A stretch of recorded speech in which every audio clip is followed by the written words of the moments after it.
नमस्कार, Vibhas Mishra astrology world में आप सबका पुनः हार्दिक स्वागत है। तो आज का एपिसोड है कि आपके हथेली में धनवान बनने का योग, यानी आपके हथेली में अगर धनवान बनने का योग है तो धन टिकेगा कि नहीं, ये भी है आज का एपिसोड जिसको उठाएं लुत्फ। तो सबसे पहले आप ऐसा समझे कि आपका हथेली में कौन सी रेखा है जो आपको बनाता है धनवान।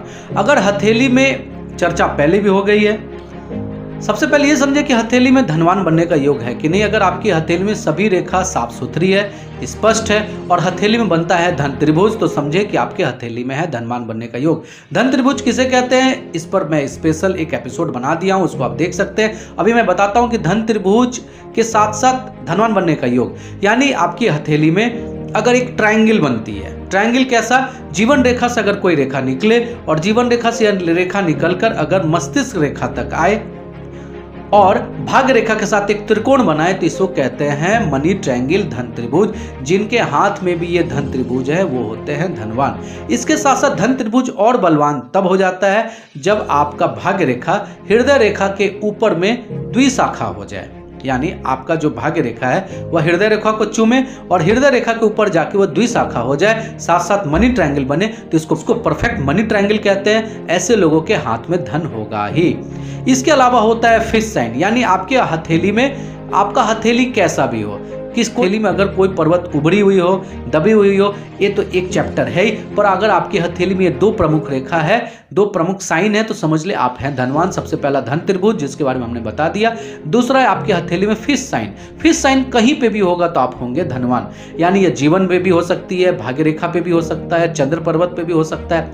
तो ये फिश साइन का एक स्पेशल एपिसोड है जो मैं बनाऊंगा, उसको आप देख लीजिएगा। तो हथेली में ये दो साइन, एक फिश साइन हो, दूसरा धन त्रिभुज हो, तो आप हैं धनवान। तो चलिए, तो बात हो गई आप धनवान हैं, पर धन टिकेगा कि नहीं इसके बारे में भी आप जाने।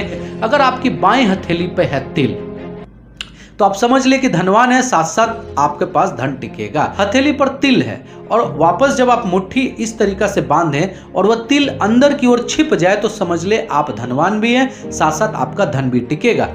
पर मुट्ठी बांधने के पश्चात अगर कहीं से भी वह तिल बाहर की ओर दिखे तो समझ ले आप हैं अत्यंत खर्चीले और वह जो है धन आपका टिकेगा नहीं, किसी हिसाब से भी निकल जाएगा। दूसरा सबसे महत्वपूर्ण साइन, अगर आपके हाथ में जब भी आप हथेली को सीधी अवस्था में रखें और हथेली में कोई भी अगर छिद्र नजर आए, यानी हथेली इस पार से उस पार, अगर कोई हथेली की जो उंगलियां हैं, index finger, middle finger, ring finger, इस उंगलियों के बीच में अगर कोई छिद्र हो, यानी इस पार से उस पार नजर आ रही हो, तो आप समझ ले कि पैसा आपका निकलेगा। और हथेली बिल्कुल गद्देदार हो और हथेली का इस पार से उस पार कहीं कोई छिद्र नजर नहीं आ रहा हो, तो आप हथेली गद्देदार हो, तो समझ ले कि ऐसे व्यक्ति के हाथ में धन टिकेगा।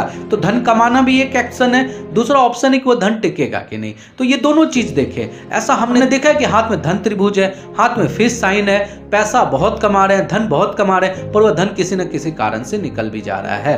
तो याद रखें कि धन त्रिभुज हो, फिश साइन हो, साथ साथ हथेली में धन टिके, इसके लिए हथेली में तिल बहुत महत्वपूर्ण है। तिल कैसा होना चाहिए, तिल हथेली में अगर बुध पर्वत पे हो तो धनवान होंगे, अगर यही तिल चंद्र पर्वत पे है तो प्रचुर धन प्राप्त होगा, पैतृक संपत्ति भी प्राप्त होगी, पर धन खर्च भी होगा और कहीं ना कहीं मानसिक तनाव भी रहेगा।